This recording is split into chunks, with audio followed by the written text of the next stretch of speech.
Good morning, Huskies. Mr. Naughton here. I would say good morning because if you look down here, it is 5:19. My guess is none of you are awake, but it is a beautiful morning to tell you that. We're going to go ahead and keep on rolling. The last video was a little bit longer, so I'm going to make it up to you on this one and make this one a little bit shorter. All right, let's do our review questions first, starting with a coterminal. Remember, that means where it ends, okay? So in between 0 and 2 pi, so definitely one rotation around and not a lot, because that's what we have here. So remember, teachers have told you a bunch of different ways to do this. I go back to the whole mixed number concept. So if I do 3 into 112, 3 into 112 is going to be 37 times. And then 1/3 is our remainder. And then we'll put a pi in there just to make sure we're using proper notation. We didn't lose anything. So ladies and gentlemen, remember that anytime you have an even number of pi, that's how many times it goes into a circle. So I'm going to call this 36 pi plus 1 pi plus 1/3 pi, because that kind of helps me know what's going on. So 36 pi just means it's going to go around 18 times and really is not going to help us out as far as a coterminal angle. And we're really going to focus in on this part right here. So if we go ahead and we get it rolling, so we're going to go 1 pi, boom, that's the first part. And then we're going to go 1/3 of a pi, or 60 degrees, boom, right there. So our coterminal angle is going to be 4 pi over 3, or 240 degrees. So did it say which one it wanted? It did not, so we'll write them in both just to make sure we're thorough, and we'll move on to the next one. All right, how many radians does it go around with the second hand in 6 minutes? Okay, so obviously the second hand is going to go around once a minute. So basically we're looking at 6 revolutions. So since it wants it in terms of pi, it wants it in radians. So 6 times 2 pi, because there's 2 pi in every one revolution. And leaving it in terms of pi, our answer is going to be 12 pi. Alrighty. And last but not least, fill in the blank. When you're finding an angle in a triangle, the angle is the key word there. When you're finding the angle, you always want to use the inverse trig function. We did that a lot in the last video, but just a reminder, that's the sine to the -1. Alrighty. So we're going to use our SOHCAHTOA again. So let's write that up top. Super important to something to remember. I would once again remind you, as I sort of talked about last time, really start looking at getting those trig identities in a place that you can refer to them, if not memorize them. I would definitely start memorizing. We talked about just Googling trig identities and looking at some of these. So we did a lot of the reciprocal identities. We're going to talk about those again. The Pythagorean identities, you did that with Goodfellow. We're going to talk today about cofunction identities as a little bit later too. But before we get there, let's prove it. So I'm going to go ahead, and because I have 30s and 60s, I'm going to say that this is 30 degrees. I'm going to make this 60 degrees, and then I'm going to use my right angle. And then I'll go 1√3, 2 to use our unit circle in the numbers we're used to it. So let's do sine of angle 30. So we're only going to do the opposite over hypo a few times, just because I owe you some time to make up with it, but there we go. So again, sine is opposite over hypo, so that would be 1/2. So the sine of 30 is 1/2. Okay. Now if we did the cosine of 60, remember then this changes. So 60 is down here, so that means this is adjacent over hypo, adjacent over hypo. So that means this is going to be also 1/2. Now this is very interesting because these are the same value. Let's go ahead and keep investigating and see if we can find any more patterns along the way. So tangent, opposite over adjacent of 60. So we're down here at 60. So this is the opposite. This is the adjacent. So this is going to be √3 over 1. All right. And then cotangent. Cotangent, remember, is the reciprocal of that. So it's going to be adjacent over opposite, excuse me. So this is going to be the adjacent of the 30. So let's rewrite this. The 30 is up here. So this is the adjacent, and this is the opposite. And so adjacent over opposite is going to be √3 over 1. So once again, these are the same value. Holy cannoli. Alrighty. And our last one here, we'll just jump straight to the chase. So cosecant is related to sine. It's the inverse of sine. So it's hypo over opposite. So hypo of our 60 is going to be 2 over root 3. Then, just like we talked about in the last video, can't have it, so we're going to rationalize super quick. We're going to get 2 root 3 over 3. And you guessed it, this one over here is going to be 2 root 3 over 3. The same value. So what do you notice here, ladies and gentlemen? I did 30, and then I went to 60. 60, and then 30. 60, and then 30. So we did a 30 and 60 triangle to make this easy, but it doesn't always just apply to 60s and 30s. It could be 45s and 45s, 50s and 40s. So what is that relationship? Generalizing, we know that if we look at the complement, okay, remember complement are angles that add up to 90. The opposite side and the adjacent side switch up. And vice versa if we need to switch that around. Okay? So these are known as co-functions. Co-functions because they're going to give you the same value as we proved above.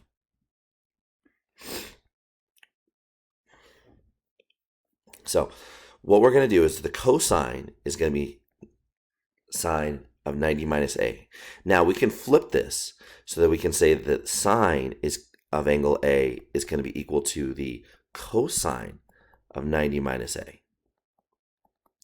Now, ladies and gentlemen, boys and girls, I'm not going to write this. Well, let's write it.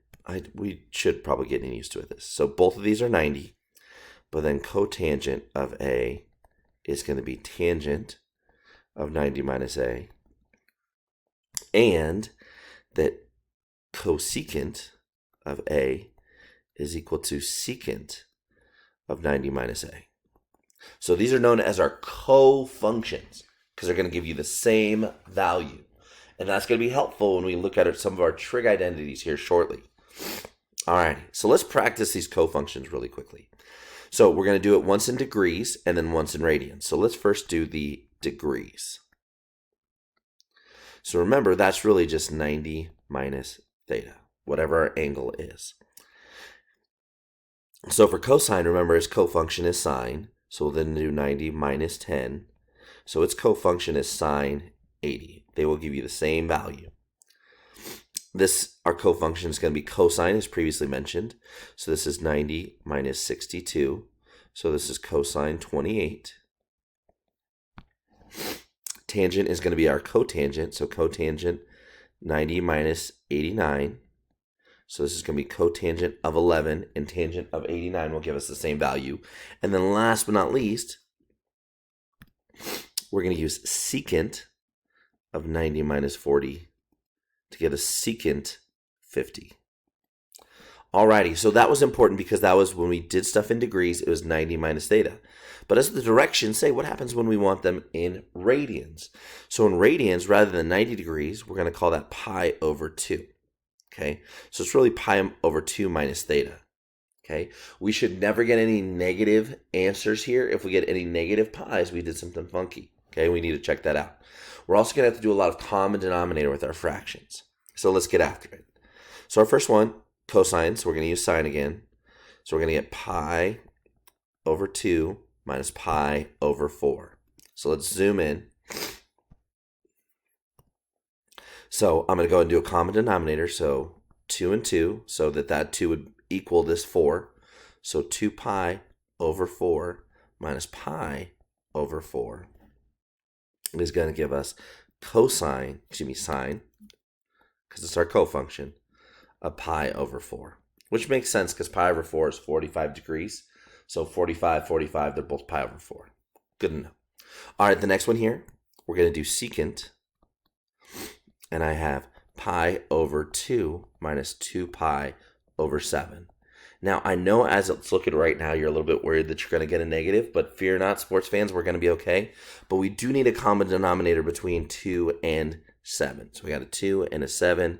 So we'll multiply this by 2 over 2 to make 14, and this by 7 over 7.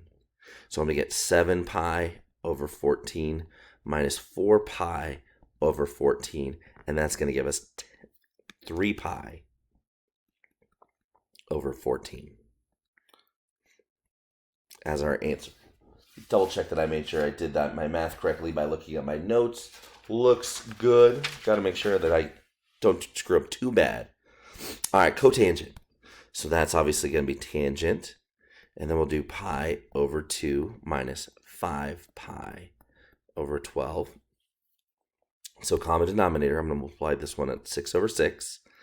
So 6 pi over 12 minus 5 pi over 12, which is going to go ahead and give pi over 12 and then tangent. All right, why don't you try the last one, give it a shot. Wait, that is the last one. I thought there was one more. It helps if I pay attention. All righty, ladies and gentlemen, boys and girls, the next one we're going to use our trig identities, specifically our Pythagorean identities, to sort of help simplify this, because this is all sorts of crazy. So the big one we want to remember, as Mr. Goodfellow talked about, is the one we use a lot, is sine squared theta plus cosine squared theta is equal to 1. If we can write this in terms of 1 and get rid of the sine and cosine, our life is going to be a lot easier. Now, this won't always happen, but we're going to try to do our best. Now, right now, using just our unit circle and no calculators, not sure what this value is. It's going to be a decimal. Okay, so I'm going to go ahead and say, without a calculator, we can't do this, which is the whole point of cofunctions.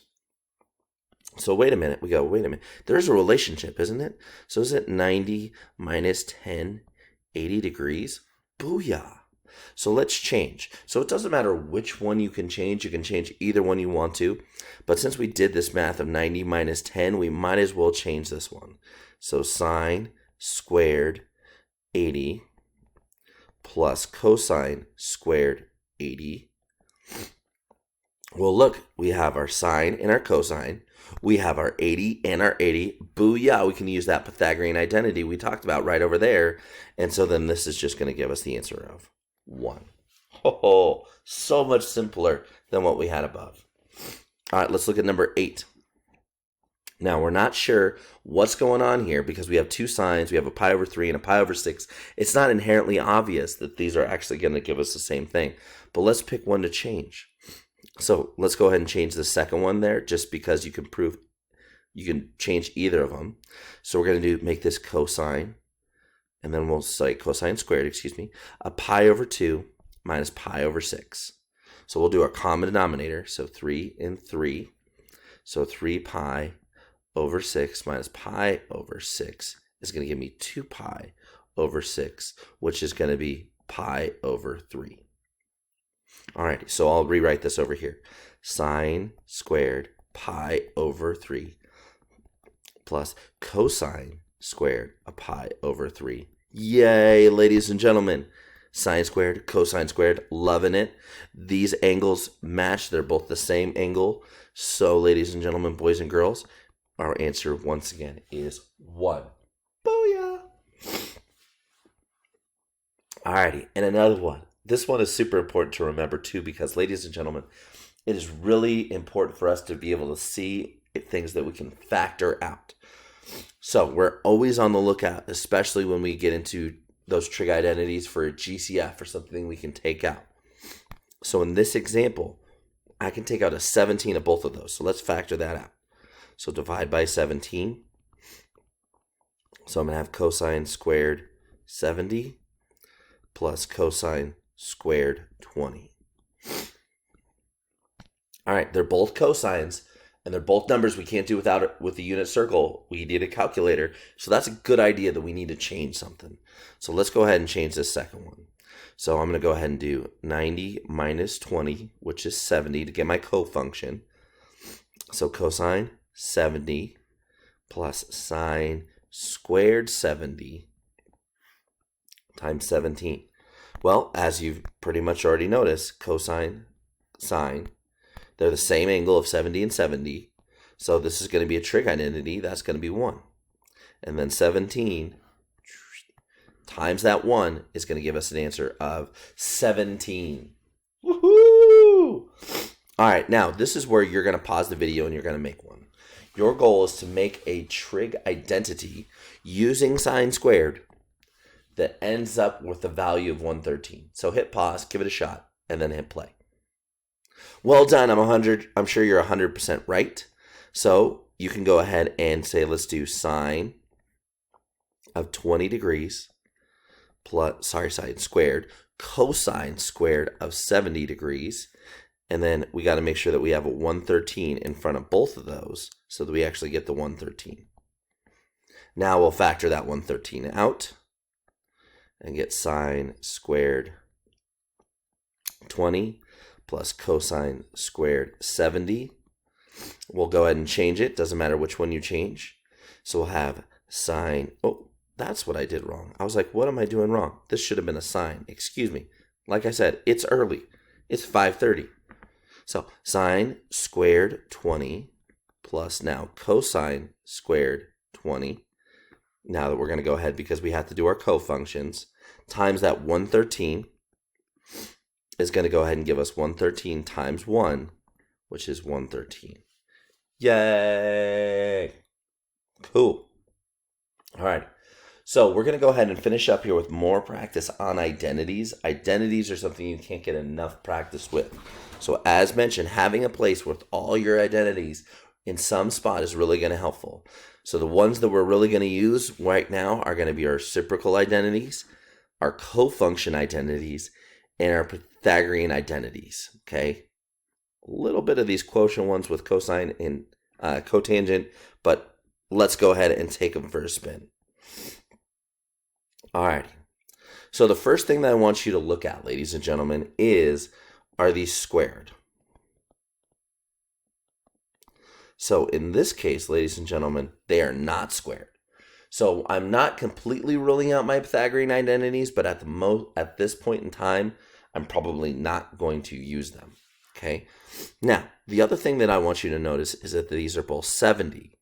So are they the same value?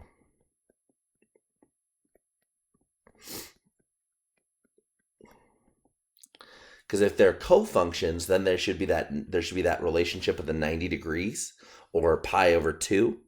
But in here, they are the same value, so that's going to sort of lead us down another direction as well. So I'm not going to use my Pythagorean identities. They're the same value, so I'm probably not going to use my cofunctions. But I want to remember those reciprocal identities. So reciprocal identities are like sine and cosecant, like what we have here. So remember, cosecant is the same as 1 over sine of 70 degrees. And this sine is sine 70, and it's in the numerator, so I'm going to put that over 1. Well, look, ladies and gentlemen, if I multiply those together, are sine 70 over sine 70. Well, just like, ladies and gents, x over x is equal to 1, and 3 over 3 is equal to 1, sine 70 and sine 70 is going to make 1. So, just some helpful hints over there. So, in number 12, I get there's a 12 here, so we want to be looking, especially with the previous examples, that you would want to factor out a 12, but there's no other 12, so I'm going to leave that for a second. So I know I'm going to bring it down here, but I'm going to focus on this other stuff here in the meantime.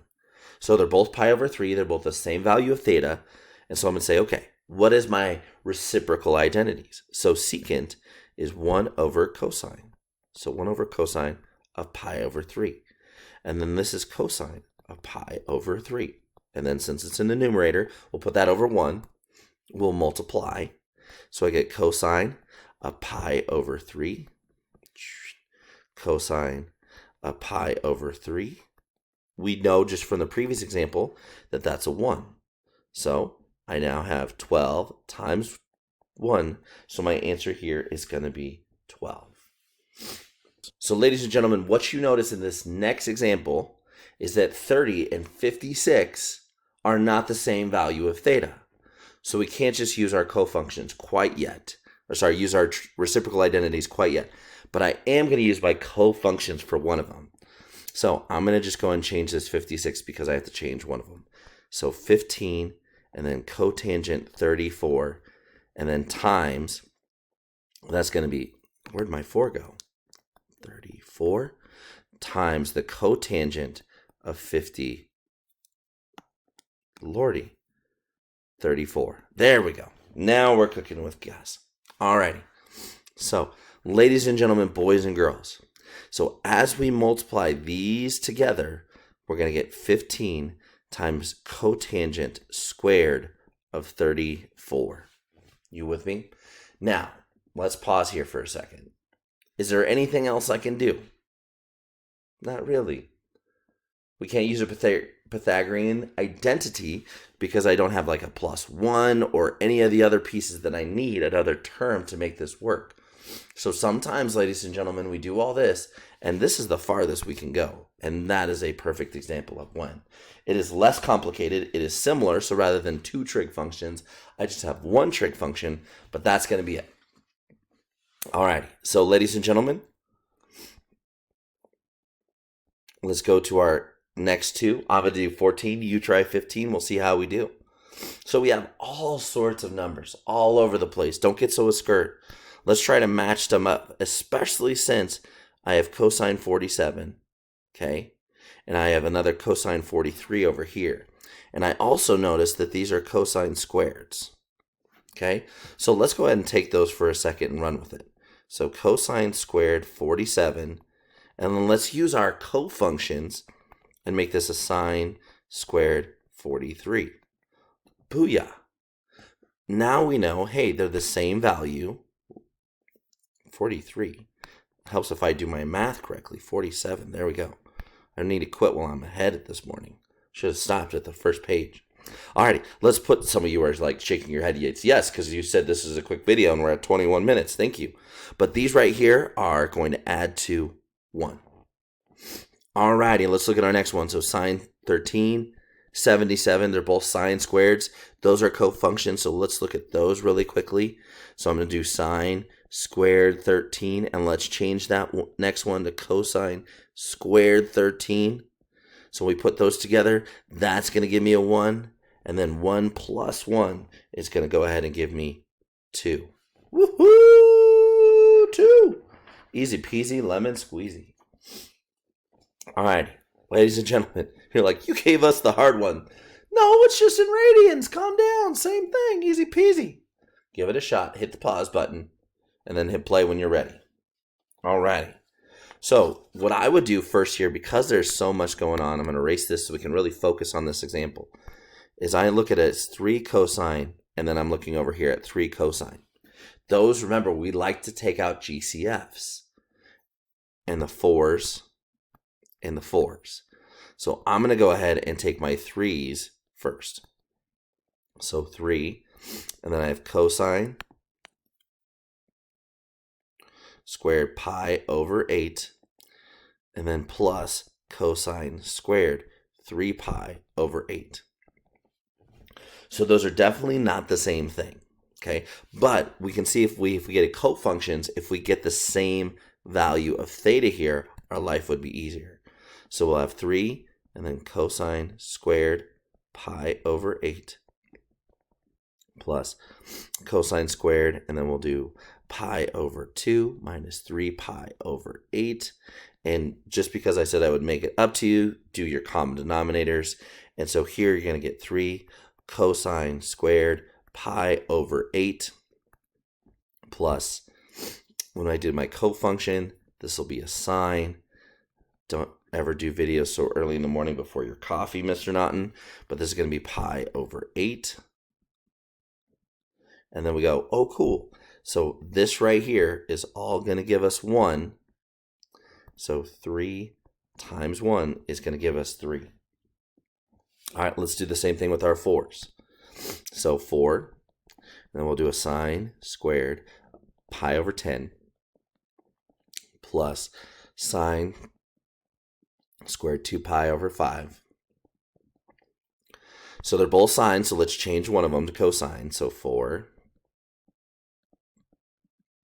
sine squared pi over 10 plus cosine squared, and then pi over 2 minus 2 pi over 5. And then we're going to do the same thing. You do your common denominator, and we're going to get 4 sine squared pi over 10 plus cosine squared pi over 10.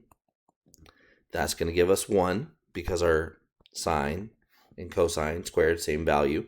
So 4 times 1 is going to give us 4. So all this boils down to is 3 plus 4, which is 7. Sweet deal. So, ladies and gentlemen, after these last two videos, the things that I could really say with all this is really start getting those identities in a place that you can use them, refer to them, and remember them as we get going. Because there was a lot going on with all the SOHCAHTOA and all the different identities. But this is going to be the end of our video. You have a wonderful night.